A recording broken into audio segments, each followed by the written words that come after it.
Leadership is the desire to bring out leadership in others. So rather than just say, I want to be a leader, I'm going to develop my leadership capacities, which is fine. It's, I desire to be a leader because many, many people also need to become leaders. And I actually want to make that happen. So it's a bigger view, again, than just how we're going to, will we be okay? Are we adequate? Are we strong enough? Are we courageous enough?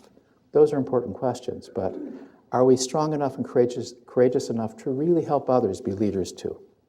That's the focus.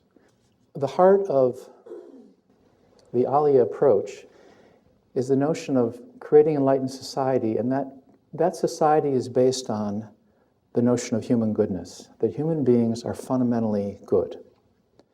So if we think of authenticity as being in accord with what is true, what is authentic is what's true, then basic goodness, unconditional human goodness, is the truth that we're pointing to.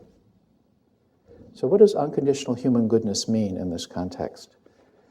It means basically every perception that we have, every emotion that we have, every experience that we have, from the point of view of being in touch with who we are, is genuinely good. If we can suspend, just for a little while, any cynicism we have about ourselves or the world, and allow ourselves to just experience things in a very unadulterated way, that's the heart of mindfulness. Whatever's happening to us, whether it's threatening or confirming, whether it's pleasurable or painful, is fundamentally, unconditionally good. The unconditional goodness of things is not meant to be some kind of whitewash of our experience. It's that if we can really be in touch with what is true, then we can see the confusion and the pain that that confusion causes very clearly. But if we don't have a light of basic goodness to illuminate what we see, we just have our thoughts and our opinions and our random prejudices. Does that make some sense? Can you say it one more time? Sure. So unconditional goodness is experienced through our senses. It's experienced through our thoughts. It's experienced through our body. When we drop whatever judgments, interpretations we have and allow things to be exactly as they are, then that goodness can shine through. So mindfulness practice, which we'll be doing shortly, is just letting unconditional goodness seep into our bones and also seep out of our bones. We are unconditionally good anyway. It's all there. So feelings of inadequacy or feelings of self-denigration or whatever that we go through, and all of us go through moments of feeling very down on ourselves, those are moments of not being in touch with the unconditional goodness.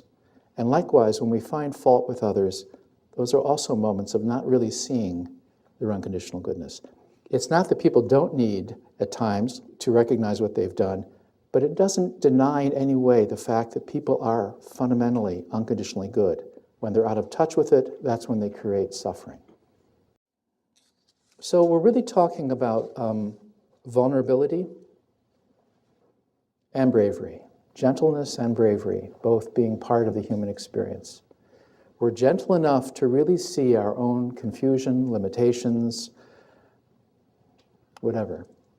And we're also brave enough to come to terms with that, to work with those things, and to care for ourselves so profoundly and so lovingly that we really can grow as human beings. We really can be very mature and very loving and very playful.